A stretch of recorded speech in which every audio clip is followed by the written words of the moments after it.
¿Qué onda, chavos? Buenos días, tardes, a la hora que ustedes están viendo esto. La segunda vez que estoy grabando esto, a ver si ahora sí funciona todo.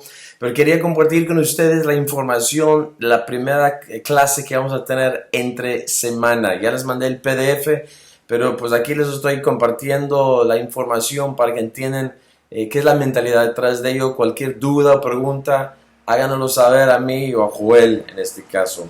Pero aquí en la página 11 de las notas, ellos tienen unas notas incompletas y pues tú tienes las completas. Dice entre semana crecimiento corporal, la semana 1. Plática práctica en cuanto a predicar, porque esta primera semana estamos viendo que Cristo es el verbo encarnado. Entonces, un cuerpo que está con ese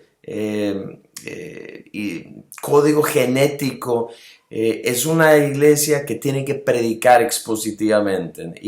Y aquí el subtítulo es Te tiene que encantar. Y algunos personajes interesantes que vamos a estudiar como introducción, donde resalta el amor hacia la palabra de Dios, son David, Jeremías y Job. Y David, lo que puedes ver es cuando él escribe, pues para empezar, él es el que escribe los salmos, que es todo un libro de himnos donde pues puedes leer una y otra vez cómo es que la palabra de Dios es especial en su vida. En el capítulo 19 es uno de esos donde habla de que la ley de Jehová es perfecta, en el versículo 7, que convierte el alma. Versículo 8, los mandamientos de Jehová son rectos, que alegran el corazón. Obviamente él tiene una relación muy padre con la palabra de Dios. Y luego el versículo 10, deseables son más que el oro y más que mucho oro afinado, dulces más que la miel que destila del panal. Entonces para él los dulces equivalía a la palabra de Dios en su vida. Y bueno, Jeremías es otro que habla de cómo la palabra de Dios era como comida para él. En Jeremías el capítulo 15, versículo 16 dice, fueron halladas tus palabras y yo las comí y tu palabra me fue por gozo. Te tiene que encantar la palabra de Dios. Tiene que llegar a ser tu comida, lo que te hace sobrevivir. Y eso es lo que sobresalía con Jeremías. En el capítulo 20 de Jeremías, él como que expone momentos difíciles en su vida. Y dice en el versículo 9, no me acordaré más de él. Él decía, ni hablaré más en su nombre. La palabra de Dios era un reto predicarlo porque obviamente creaba dificultad para con la gente que no le quería hacer caso. Entonces dice, había momentos cuando ya quise dejarlo por un lado, pero nota cuál era la relación que él tenía. No obstante, había en mi corazón como un fuego ardiente metido en mis huesos y traté de sufrirlo y no pude. Esa es la relación que Jeremías tenía con la palabra de Dios. No podía evitarlo. Job es otro que vivió dificultades increíbles que solamente escuchamos y híjole, se nos revuelve el estómago.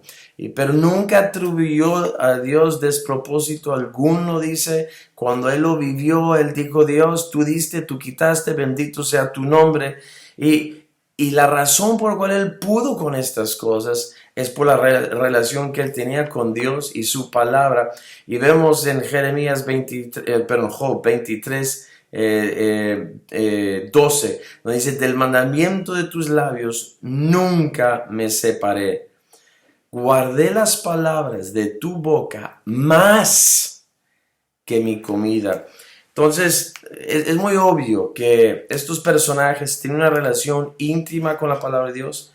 Les encantaba, era comida, era su sustento, eran dulces para un personaje como David. Y pues con razón él tenía el corazón más allegado a Dios, más igual a Dios que cualquier otro hombre que ha caminado sobre la faz de esta tierra. Entonces, vamos a estudiar un poco de David. La pregunta es, ¿cómo sabes si realmente amas la palabra de Dios? Y en Salmo 119, David habla acerca de su amor por la palabra de Dios, y al hacerlo nos deja saber el resultado que su amor por la palabra de Dios produce en su vida. Si nosotros amamos la palabra de Dios, estas mismas características se deben demostrar en nuestras vidas. Y hay 7 que vamos a ver, aunque 2 son muy parecidos. Pero el número 1 es: tú sabes que amas a la palabra de Dios por lo que aborreces. Y esa es la palabra clave ahí, que aborreces. Y estamos nosotros viendo todos estos versículos en Salmo 119. El primero es 127, el versículo 127 y 128, que dice: por eso he amado tus mandamientos más que el oro, y más que el oro muy puro. Por eso estimé recto todos tus mandamientos sobre todas las cosas, y aborrecí todo camino de mentira. Entonces, cuando amas el mandamiento, el resultado o el reflejo de esto, aborreces la mentira, todo camino de mentira. Es una cosa el no mentir porque sabes que no debes, el no mentir porque el qué dirán. Es otra cosa no mentir porque aborreces la mentira. Y eso es lo que el estar cerca de la palabra de Dios te hace. Entre más amas la verdad, más odias la mentira. Y eso es lo que dice ahí: y aborrecí todo camino de mentira. En el mismo capítulo, pero versículo 163, vuelve a hablar de el aborrecer mentira. Dice: la mentira aborrezco y abomino. Le dice así la palabra de Dios: la mentira aborrezco y abomino, tu ley amo. Cuando amas a la ley, entonces odias, aborreces, abominas la mentira. Y bueno, de acuerdo, en esa misma línea de pensamiento, Salmo 119, versículo 113, y lo que van a escribir es: aborrezco a los hombres hipócritas. Versículo 113 dice así: aborrezco a los hombres hipócritas, mas amo tu ley. ¿Te das cuenta que es el contraste? El hombre hipócrita obviamente es alguien que dice una cosa aquí y dice otra cosa acá. Dice una cosa aquí, pero vive de otra manera acá. Es una cara aquí, otra cara acá. En Job 41 habla de el diablo, Belial, como alguien que tiene una máscara por un lado y luego una máscara diferente por otro lado. Y pues qué cuadro la historia que tenemos de la iglesia, donde Constantinopla, en el tiempo de Pérgamo, que casa a la iglesia con el paganismo. Todos ahí tenían su vestimenta de soldado un día, y de repente tiene una visión y ahora él es el gran enviado de Dios, y todos los soldados cambiaron su vestimenta de soldado y pusieron su toga de sacerdote.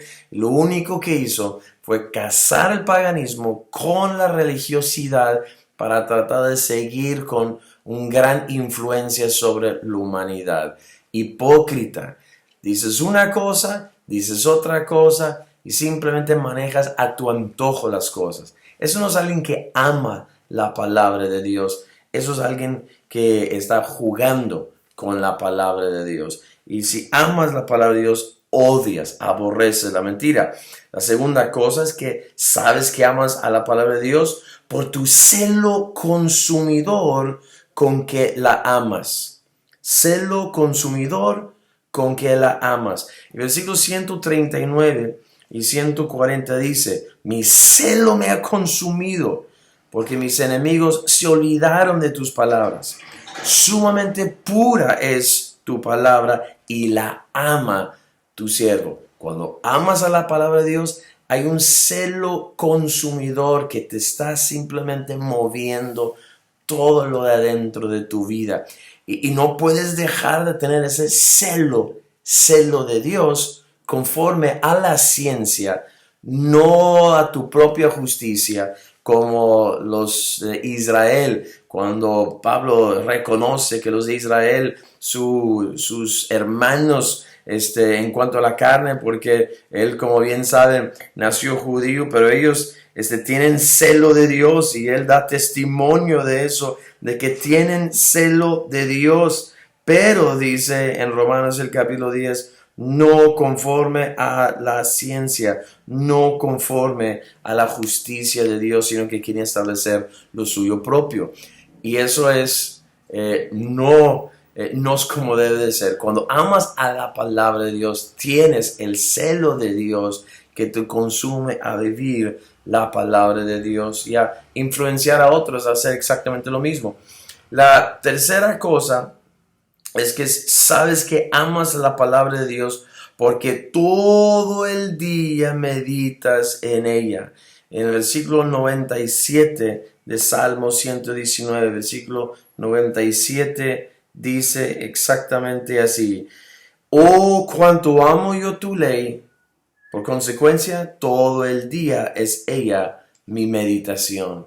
¿Estás tú constantemente pensando en la palabra de Dios? Cambia la forma en que tú ves las cosas cuando la palabra de Dios es tu meditación, y cuando lo amas no puedes dejar de hacerlo, y que esto es un cuadro del otro, y cada cosa que ves en la tele, cada película, todo le estás poniendo, hay un sentido espiritual porque amas a la ley, amas a la palabra de Dios. Punto 4 dice, sabes que amas la palabra de Dios porque te regocijas en sus mandamientos. Versículo 47 dice, y me regocijaré en tus mandamientos, los cuales he amado. Por amarlo, él se regocija. Ese gozo que debe caracterizar al cristiano viene cuando hay un amor hacia la palabra de Dios. El punto 5 dice que sabes que amas la palabra de Dios porque meditas en sus estatutos. Pues muy parecido, ¿verdad? Al anterior, versículo 48. Alzaré asimismo mis manos a tus mandamientos que amé y meditaré en tus estatutos. Entonces muy parecido el 5 al 3. Amas a la palabra cuando en eso estás pensando. Y bueno, pues el cuadro lo vemos cuando tu novio, tu novia, y estás pensando todo el día, hasta te enfermas porque no puedes dejar de pensar en esa persona que es tan perfecto. Bueno, así es como David habla de su consumo, su celo, su meditación sobre la palabra de Dios. Punto 6, sabes que amas la palabra de Dios por la paz que produce en ti. Salmo 119, 165. El versículo 165 dice así: mucha paz tienen los que aman tu ley y no hay para ellos tropiezo. Esa paz que sobrepasa todo entendimiento que Filipenses 4, versículos 6 y 7 habla como un resultado de una buena vida de oración, está en conjunto con ese amor que tú tienes hacia la palabra de Dios, hacia la ley, hacia sus mandamientos. ¿Cómo reaccionas ante las dificultades de la vida? Porque los inconversos se vuelven locos, pero el que ama la ley tiene una paz increíble. Y por último, sabes que amas la palabra de Dios por poner por obra o en obra sus mandamientos y guardar sus testimonios. Versículos 166 y 167 dice: tu salvación he esperado, oh Jehová, y tus mandamientos he puesto por obra. Mi alma ha guardado tus testimonios y los he amado con gran manera. Por amarlo, él pone por obra la palabra de Dios. Si te es tan difícil hacer las cosas que Dios te dice, poner por obra lo que conoces, porque no hay esa relación de amor hacia la palabra de Dios. No te encanta la palabra de Dios. Y en mi experiencia me he dado cuenta que es muy fácil, que se me hace difícil el estar en la palabra de Dios. Entonces tengo que ser constante, y entre más constante soy, como que más necesito de la palabra de Dios. Mi apetito quiere más y necesito darle ese tiempo, necesito aprovechar lo que tengo a la mano. Bueno, así está. llevo 15 minutos casi exactos y no es más que eso, es un devocional. Hazlos hablar al principio de la introducción, que hablan de sus comidas favoritas. Tú comparte tu comida favorita, lo que te encanta comer, y velo relacionando. Esto puede ser interactivo, donde qué son las cosas que tú necesitas poner por obra, qué son las mentiras que a ti te chocan, qué son las cosas en las que tú estás meditando todo el día, y lo haces interactivo a través de preguntas, y haces preguntas a ciertas personas, pero es relajado, 15 minutitos, buen hijos del trueno, y ahí está, cualquier pregunta, estamos a la orden. Un abrazo.